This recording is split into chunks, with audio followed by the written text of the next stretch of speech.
H Noticias MX, la información en constante movimiento. Distinguidos y distinguidas excelencias que nos acompañan esta noche, esta cena es para ustedes. Mi presidente me ha pedido darles la más cordial bienvenida, lo cual hago con emoción y alegría. Bienvenidos a esta que es su casa. En particular, bienvenidos a este Palacio Nacional, que como todos los edificios importantes, no fue construido de la noche a la mañana. Cada piedra habla, cada pared. Es por lo que quiero invitarlos a hacer un breve recorrido imaginario sobre el pasado y el presente que cristaliza en este lugar dentro del perímetro declarado por la UNESCO como Patrimonio Cultural de la Humanidad. Por lo tanto, este edificio, además de ser la sede del Poder Ejecutivo, es a la vez de todos los seres humanos, donde quiera que se encuentren. Y en esa lid lo cuidamos, lo protegemos, lo presumimos y lo defendemos. La Ciudad de México está asentada en la antigua Tenochtitlán, cuyo significado es lugar de tuna de piedra. Según los antiguos mexicas, guiados por el dios Quetzalcóatl, que significa la serpiente emplumada, salieron de Aztlán en una mítica peregrinación de varios siglos. Debían asentarse hasta que providencialmente hallaran el lago donde estaría un águila sobre un nopal devorando a una serpiente. Tales hechos están narrados en el Códice Boturini, en el Códice Durán y otros testimoniales precortesianos y posteriores a la conquista de esta ciudad justo hace 500 años. Tal es la escena que da origen al escudo de México. Tal lago existe, es el lago de Texcoco. Y el águila real, especie endémica de México, señorea nuestra bandera. Las tunas son los frutos del nopal y este cactáceo es un alimento muy nutritivo en la culinaria mexicana hasta el día de hoy. Antes de convertirse en una mole de caliza, piedras, adobes y otros, incluido el cemento, este suelo que pisamos era un islote. Imaginemos si es posible. De frente, al norte, estaban los templos mexicas. Al oeste, la floreciente ciudad y 3 calzadas que se extendían a tierra firme. Al norte, la que iba a Tepeyac y que iniciaba en la puerta de Cuauhquinhuac. Al poniente, la que iba a Tlacopan. Y al sur, más atrás de mí, la que conducía a Iztapalapa. Como Venecia, nuestra ciudad lacustre salada. Es así como el tránsito principal era por agua, en barcas o canoas aquí enfrente. Así la hallaron los conquistadores españoles en 1519. Todos se maravillaban de este sitio, su majestuosidad, verdor y perfección, que contaba con acequias, acueductos, vías acuáticas y calzadas que conectaban templos con recintos, plazas públicas, mercados y barrios. Al quedar en manos de los españoles, el Valle de Anáhuac, donde está nuestra Ciudad de México, comenzó paulatinamente a cambiar su entorno natural y orgánico, y los canales fueron tapiándose para dar paso a asientos para futuros edificios, templos, palacios, oficinas de gobierno y la catedral casi enfrente de esta mesa orientada al sur. Estamos sobre el antiguo islote al que me refería, y la Plaza de la Constitución, que todos ustedes conocen, se conserva de modo parcial.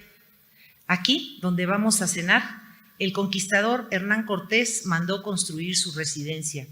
Y si tuviesen tiempo, rodeando este patio, hay algunos vestigios de las bases de aquel recinto. Al norte del edificio, donde van a tener sus reuniones mañana, estuvieron los aposentos de Moctezuma Xocoyotzin, el gran Tlatoani azteca, asesinado por instrucciones de Cortés, según unas versiones, o por los mismos mexicas, apedreado, según otros relatos, por considerar que su conducta como mandatario era para con los invasores rayana en la abyección. De este modo, también es importante decirlo, la historia de este Palacio Nacional va muy ligada a momentos decisivos del devenir. Y como en toda historia patria, momentos o tiempos sangrientos, criminales, bélicos, invasivos, desastrosos. Las piedras entonces se vuelven a montar, se vuelven a caer y, en fin, el edificio que hoy lo recibe comienza al norte cuando en 1523 inicia el virreinato de la Nueva España. Esas piedras de las pirámides fueron extraídas para la nueva edificación, donde estaría la Real Audiencia, la Casa de Moneda y la Real Cárcel de la Corte. Para el siglo XVII, el Palacio Nacional adquirió más la apariencia de recinto cortesano. Sin embargo, las primeras protestas contra la corona española causaron que los dos pisos, porque el tercero y cuarto vinieron en otros siglos, fuesen incendiados por un tumulto inconforme en 1692. Siempre ha tenido 3 patios, dicho sea de paso, y 3 puertas en la parte frontal. En este motín fue echado abajo el llamado balcón de la Virreina y los palcos actuales son postizos que se colocaron en el siglo XX. Para finales del siglo XVII ya tenía este centro un aspecto más parecido al que ustedes pueden observar hoy. Y hoy, a mirar la paradoja, es casi imposible de hallar aquí algún vestigio prehispánico porque el pasado de los mexicas fue prácticamente eliminado de este inmueble. Hago un salto cronológico importante para no cansarlos y llegamos a 1810, cuando comienza la lucha por la independencia de México. Había un plan para ampliar la cárcel, que es este lugar donde estamos hacia el este, pero el movimiento independentista detuvo las intenciones y las obras. Durante la guerra, el edificio fue semi-abandonado. Aquí adentro había cantinas, lugares nocturnos, casas de apuestas, flora y fauna variada, una cárcel deteriorada, un cuartel venido a menos. El esplendor neoclásico que le habían infundido los últimos virreyes decayó. El 27 de septiembre de 1821 ingresó el ejército trigarante por la plaza y la Junta Provisional Gubernativa se asomó al balcón central, incluido el último virrey de la Nueva España, Juan de O'Donojú. El antiguo Palacio Imperial alojó a los 3 poderes: ejecutivo, legislativo y judicial. Al norte quedó la Suprema Corte de Justicia. Al sur, aquí, segundo piso, el Senado; al centro, el Ejecutivo. Desde entonces se renombró Palacio Nacional. El Senado se adaptó como Cámara de Diputados y de ese recinto salió la Constitución de 1824, pero no tan así porque aún no estaba listo en su remodelación. Luego vino la Constitución de 1836, la de 1842, centralista y conservadora, y la de 1857, liberal y reformista, donde uno tras otro el juramento de ley de todos los presidentes de ese periodo se llevó a cabo. El recinto fue incendiado, al parecer por un accidente, en 1872. Hoy existe, aunque esté remodelado, y también lo pueden visitar. En 1831 se decidió que este lugar ya no fuera cárcel nacional y se convirtió asimismo en la residencia oficial del titular del Poder Ejecutivo. Aquí murió el mejor presidente de México, Benito Juárez, por ejemplo. Cuando estén en el Salón Tesoreros el día de mañana, imaginen su pequeño hogar que está en el segundo piso de esa ala norte. Durante todos los acomodos políticos que hubo en el siglo XIX, las piedras volvieron a moverse fuertemente y no faltaron los saqueos al patrimonio inmobiliario, ni los incendios, ni los sismos que son el coco del Valle de Anáhuac. Tampoco los ataques de bandos inconformes, por ejemplo, con Antonio López de Santa Anna, quien vendió la mitad del territorio a Estados Unidos. La intensidad política se acrecentó justamente con la invasión de Estados Unidos. En el balcón principal de Palacio Nacional, al medio, ondeó la bandera de ese país en señal de triunfo. El edificio fue saqueado y vandalizado.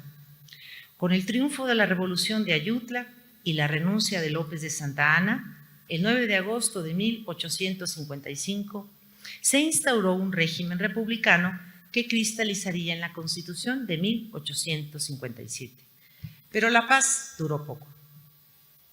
Comenzó la Guerra de Reforma y lo que denominamos Intervención Francesa. Esta guerra llevó a Maximiliano de Habsburgo a ser emperador y a este palacio convertirse en palacio imperial. En esta ocasión, en el pendón principal, flameó ahora la bandera de Francia. Juárez comenzó a gobernar de manera itinerante hasta obtener la victoria.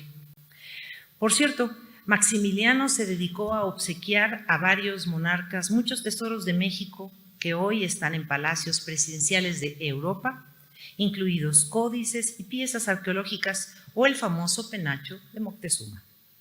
El señor emperador mandó a hacer los salones del segundo piso, que se conservan casi como fueron planeados y decorados, incluido el despacho presidencial. Tras el fusilamiento de Maximiliano, Benito Juárez hizo su entrada triunfal a la ciudad y al Palacio Nacional el 15 de julio de 1867.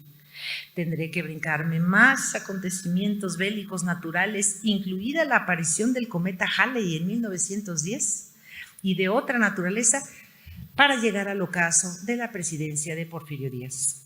Porque este palacio, como en sus mejores tiempos, volvió al escenario de las piedras volantes y los muros tapiados de balas y recubiertos de sangre.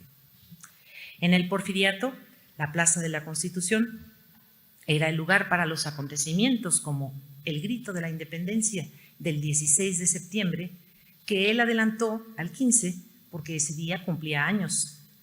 Con Porfirio Díaz, por cierto, este edificio dejó de ser residencia del presidente. Y Lázaro Cárdenas, hasta donde he podido saber, fue el último que obtuvo su despacho aquí en el segundo piso rumbo norte. La Revolución Mexicana comenzó en 1910 y triunfó en 1911. En noviembre de 1911, el Palacio Nacional recibió a uno de sus mejores hijos como presidente, Francisco I. Madero.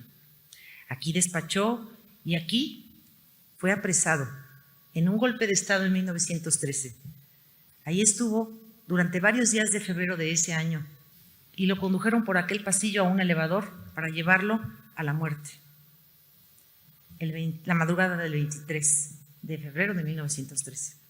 Todo esto está narrado en el mausoleo del apóstol de la democracia que este gobierno ha abierto para conocer aquellos trágicos días de invierno. También están invitados a pasar. Fue de este modo como se reinició la revolución y todas las guerras posibles desde todos los puntos cardinales del país. Siempre la constante fue la convergencia en la Plaza de la Constitución y el reclamo de triunfo. Así ingresó el jefe del ejército constitucionalista, Venustiano Carranza, y antes Francisco Villa y Emiliano Zapata, en 1914, quienes entraron hasta el despacho presidencial y bromearon en torno a quién se sentaría. Zapata rehusó hacerlo porque aseguró que estaba la silla embrujada. El edificio, ya deducen, todos estos años de revolución, fue vuelto a saquear, a incendiar, a expoliar. Estamos, pues, en un sitio que fue capital del Imperio Mexica, Palacio Virreinal, Palacio Imperial y Palacio Nacional. Desde el 1 de diciembre de 2018 recuperó su tradición, ser en los hechos la sede del Poder Ejecutivo y el titular de este residir en él. Aquí, en estos nuevos tiempos, sus familiares lo acompañamos. Hoy en día no es sitial de los otros poderes ni cárcel, tampoco es residencia de funcionarios ni centro comercial, lugar de apuestas o centros nocturnos.